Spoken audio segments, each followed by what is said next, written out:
and welcome to Aviation 101 with Laura.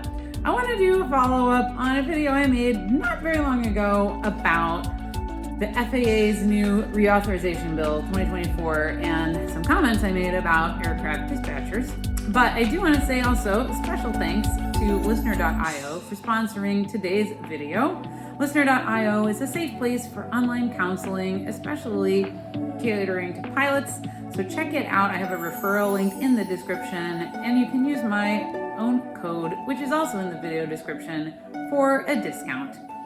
So just not long ago, I made a video about the FAA's 2024 reauthorization bill, which seemed to indicate a possible redefinition of air carrier to include operators that previously did not have to have aircraft dispatchers. And the reason I'm making an update today is because actually just yesterday, the FAA put out a press release talking about a couple of things that they want to do to address public charter flights.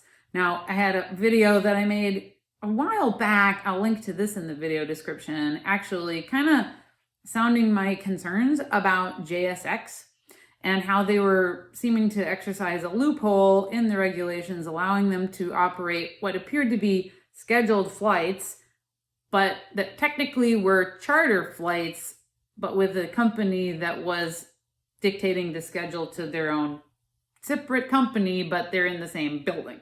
Again, if you want to know more about that, I'll link to that video description in the description. But JSX now has been coming under fire for this, and there's a whole bunch of news articles that came out after the FAA made this press release just yesterday talking about two things.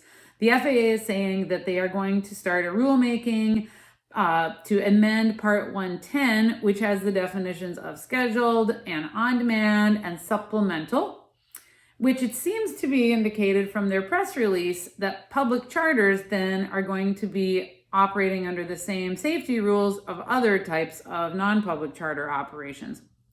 I can't tell totally from all this how it's all going to fit together. We'll have to look at the rulemaking to see. However, in light of the reauthorization bill that the FAA just had announced, it seems possible, maybe probable, that if these types of air carriers are redefined, they may include a requirement to employ certificated aircraft dispatchers and have operational control systems like you find at a Part 121 air carrier. So that's the first thing the FAA said yesterday. The second thing the FAA said yesterday is that they are going to be starting a safety risk management panel that is going to look at an operating authority for scheduled Part 135 operators on 10 to 30 seat aircraft.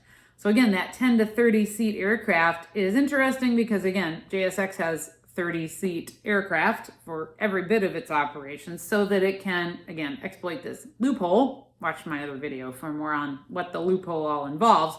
But the FAA seems to want to dig into this area, and I think it's possible, maybe probable, that the whole JSX model may be shut down with this.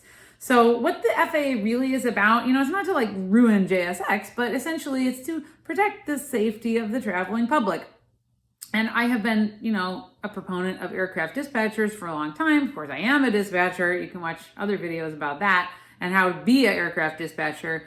But I think it's interesting that the FAA is now, I would say finally, getting on board with this and looking at what should we redefine this? And it seems to me to be tied to the recent Reauthorization Act. So I'd love to know what you think. Comment.